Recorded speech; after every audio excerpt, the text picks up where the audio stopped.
Travels with Blessed and Vincent.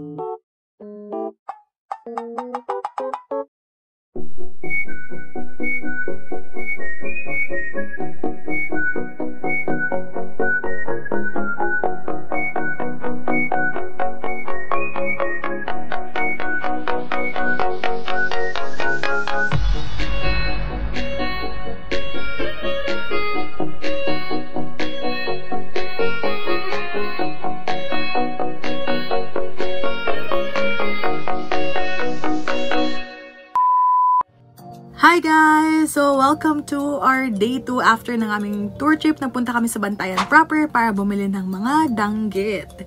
Yeah, super mura kasi dito. Kaya, dito yung napili naming magpahatid kami mismo sa aming tour guide, driver.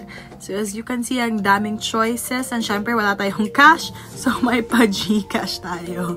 Lumabas ako kasi walang signal sa loob. So, yeah, here's how it looks like. Pero, yun na nga, syempre, nag-receive sila ng mga online payments. May ba Jollibee din pa dito na card, o, diba? Social.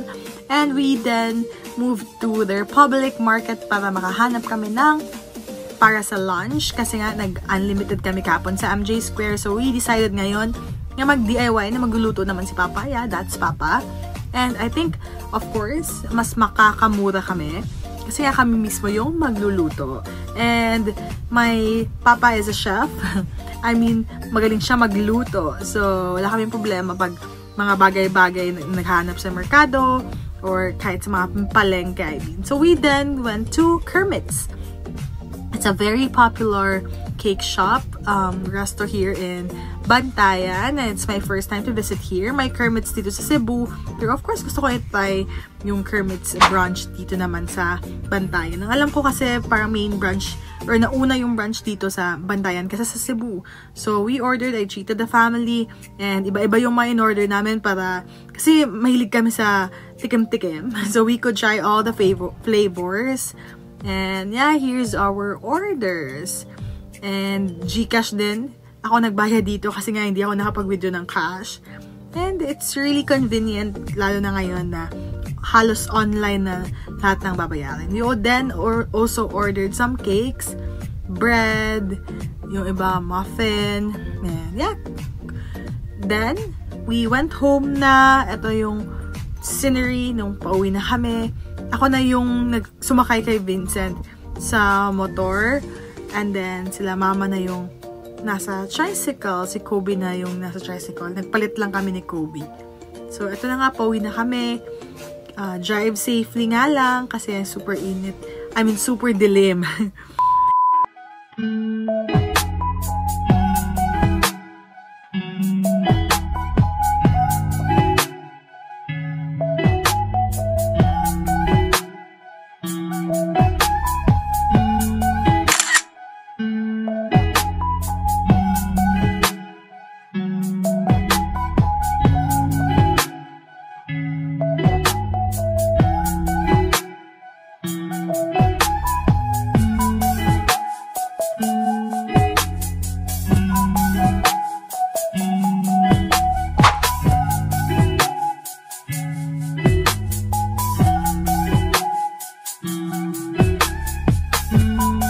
So, eto na nga yung mga ulam namin. Ang sarap. And of course, kung alam nyo lang, yung nagastos namin dito is worth 2,200 to 2,500 with drinks na yan. And of course, may rice na super sulit, diba? So again, ito yung, hindi ko alam ang tawag yun, lumiyagan. A fish, of course, it's mama's favorite. The rice, the crabs na super laki and worth it yung per kilo na price. And the scallops na gustong-gusto talaga namin pag nandito sa Bantayan. And that's Papa, of course. Thanks pa sa pagluto. Shoutout. Tapos, eto na nga, next day. Ayan na si Vincent. Nagsa-sunblock on his own. Laban!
And that's it, nakapag-check out na nga kami. So, nagpahatid kami sa Kuya Tour Guide, driver. Sa pinakamurang, at least pwede kami makapag-lunch. So, eto na nga, hinatid niya kami sa Panyangs, near MJ Square na din. So, here's our food. Don't worry, pinicturean ko yung resibo para of course, makabudget din kayo kung dito kayo mag-lunch, mag-dinner, or kahit magbe-breakfast. So, diba? So, here's how it looks like sa aming food.